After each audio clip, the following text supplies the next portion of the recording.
Halo teman-teman, pada video kali ini kita akan belajar materi pembelajaran seni budaya kelas 7 semester 1 bab yang ketiga.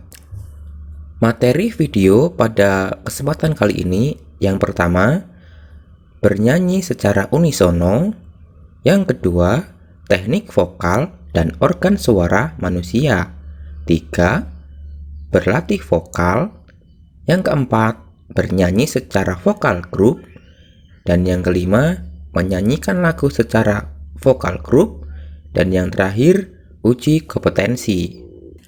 Namun sebelum mulai, jangan lupa ya untuk selalu klik like, share, dan tombol subscribe. Bab 3, bernyanyi dengan satu suara. 1. Pengertian unisono. Berdasarkan asal katanya, unisono berasal dari kata uni, artinya satu, dan sono artinya suara. Jadi, unisono berarti satu suara. Pengertian unisono secara lengkap adalah teknik bernyanyi satu suara yang dibawakan banyak orang.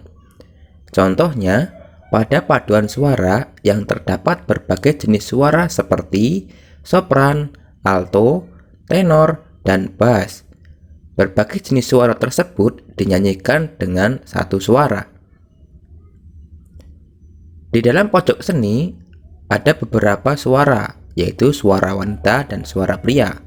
Suara wanita ada 3, yaitu sopran atau suara tinggi, mezzosopran suara sedang, alto atau kontralto suara rendah, dan suara pria ada tenor suara tinggi, bariton untuk suara sedang, dan bass untuk suara rendah. 2. Teknik vokal dan organ suara manusia. Vokal berasal dari bahasa Latin vocalis yang berarti berbicara atau bersuara.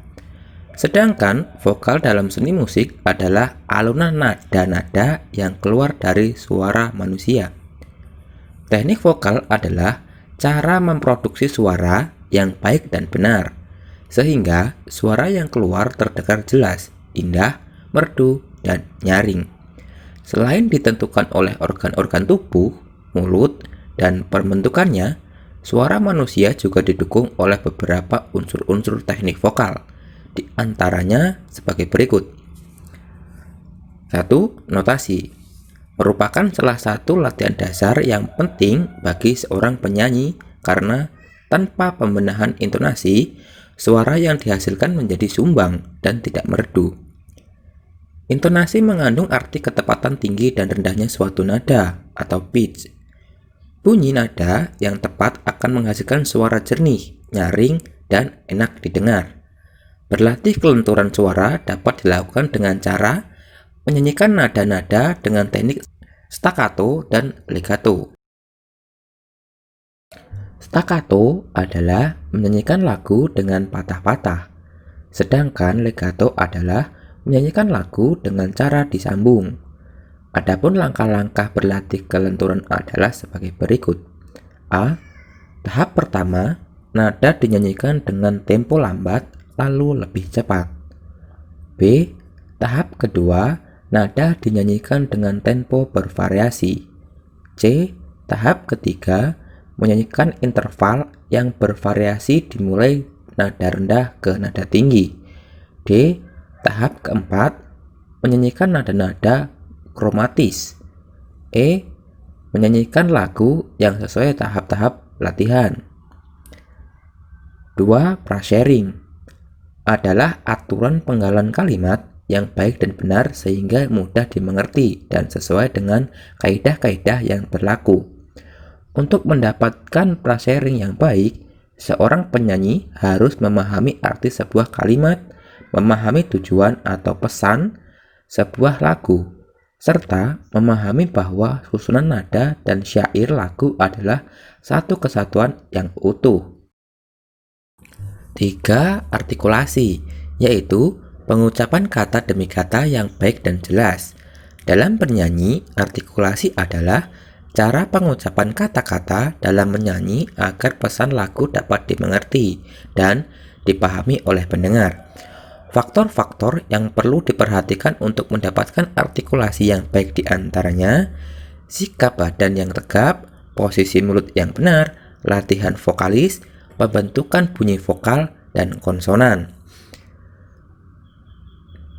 A. Sikap. Sikap badan yang benar akan membantu memperlancar sirkulasi udara sebagai pendorong utama produksi suara. B. Posisi mulut. Bentuk mulut yang salah akan mempengaruhi proses pembentukan suara. C. Latihan vokalis. Latihan vokal dasar yang baik adalah berusaha menjadikan semua bunyi menjadi huruf-huruf hidup. Tujuan latihan vokalis adalah memelihara dan menyempurnakan huruf vokal maupun konsonan. D. Teknik pembentukan bunyi vokal. Bunyi vokal adalah bunyi yang keluar karena udara di paru-paru tidak mendapat rintangan. Jenis dan macam vokal tergantung dari posisi bibir, tinggi rendah lidah, dan maju mundur lidah. Huruf vokal meliputi A, I, U, E, dan O. E. Teknik pembentukan bunyi konsonan. Bunyi konsonan adalah bunyi yang keluar dari paru-paru, mendapat rintangan dan hambatan. Terbentuknya bunyi konsonan tergantung peran lidah sebagai artikulator dan sasaran titik artikulasi. 4. Pembawaan. Salah satu kebiasaan seorang penyanyi dalam menyampaikan sebuah lagu adalah ketepatan dalam menginterpretasikan sebuah karya musik atau lagu. Faktor-faktor yang perlu diperhatikan dalam menginterpretasikan karya musik antara lain tema lagu, unsur-unsur musik, dan dalamnya ada tempo, dinamika, ekspresi, irama, dan birama. Pesan dan kesan yang disampaikan, kesulitan-kesulitan lagu, gaya, dan klimaks lagu. Pernapasan adalah usaha untuk menghirup udara sebanyak-banyaknya yang kemudian disimpan dan dikeluarkan sedikit demi sedikit sesuai dengan keperluan. Udara yang digunakan saat bernyanyi lebih banyak daripada saat bernapas sehari-hari. Oleh karena itu, usahakan mengisi paru-paru sebanyak mungkin saat bernyanyi. Teknik pernapasan dalam penyanyi dibagi menjadi 3, yaitu A. Teknik pernapasan dada atau kostal. Pada pernapasan dada, posisi rongga dada membusung dan bahu serta leher menegang. Akibatnya, suara yang keluar kurang bebas dan menghasilkan nada rendah. Penyanyi akan terkuras tenaganya apabila menggunakan pernapasan ini. B. Teknik pernapasan perut atau abdominal.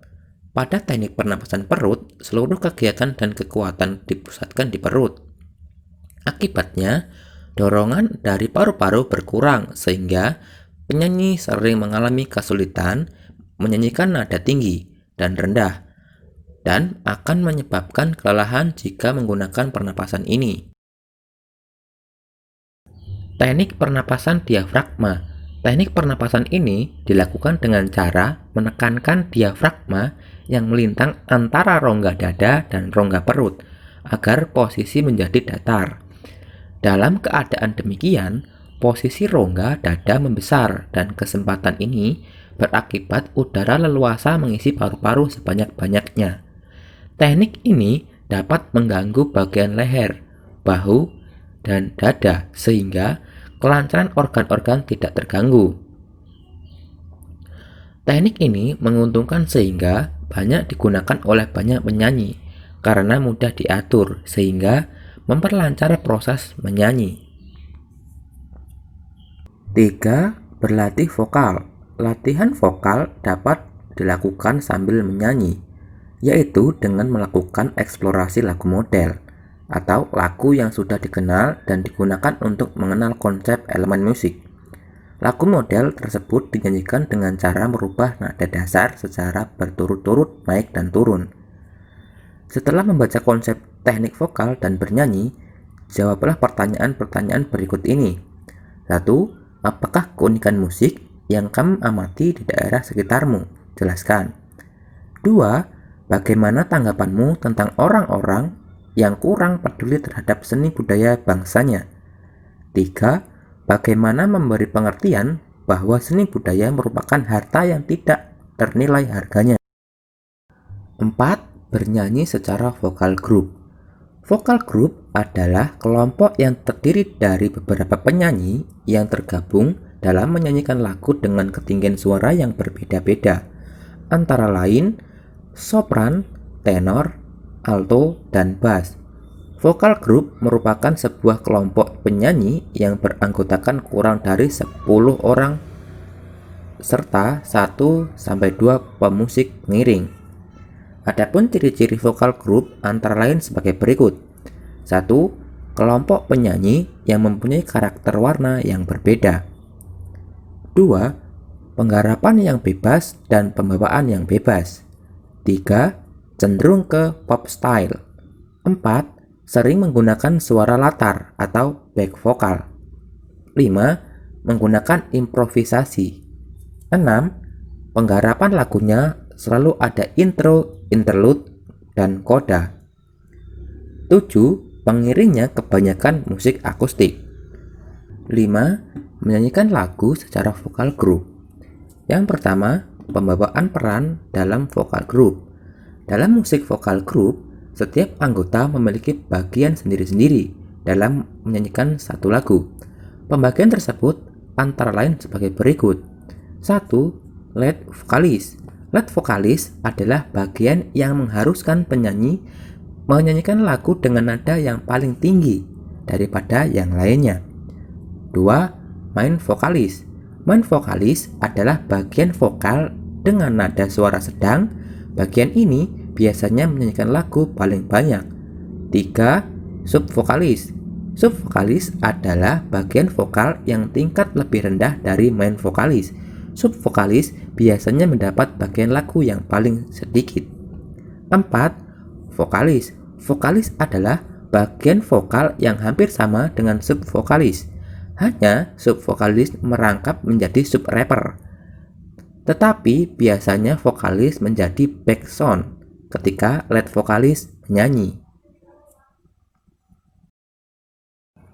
5. Lead rapper. Lead rapper adalah bagian rapper yang sering menyanyi lagu rapper dalam vokal group dengan suara yang hampir sama dan suara lebih lembut daripada main rapper atau sub-rapper. 6. Main rapper. Rapper utama adalah bagian rapper yang menyanyikan lagu rapper dengan bagian yang lebih sedikit daripada lead rapper dan suara lebih cepat dalam bernyanyi. 7. Sub-rapper. Sub-rapper adalah bagian rapper yang biasanya bernyanyi setelah suara main rapper. Sub-rapper sering merangkap menjadi subvokalis karena suara sub-rapper yang dituntut untuk lebih lembut dari main rapper dan lead rapper. Yang kedua, jenis suara pada vokal group. Sebelum menyanyikan lagu dalam bentuk vokal group, Dua jenis suara pada vokal group. Sebelum menyanyikan lagu dalam bentuk vokal group, hal yang paling penting untuk diketahui adalah ambitus suara manusia. Hal ini dilakukan karena setiap ambitus jenis suara manusia berbeda-beda, mengingat pertunjukan vokal group menggunakan berbagai jenis suara.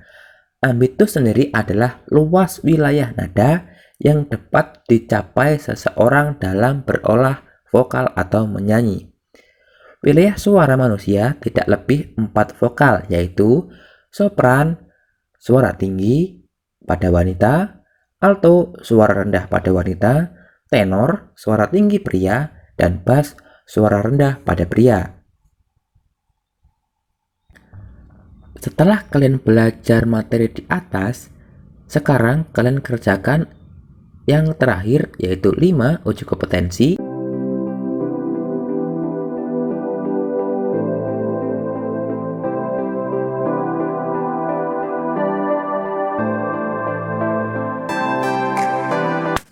Terima kasih telah menonton video ini sampai selesai.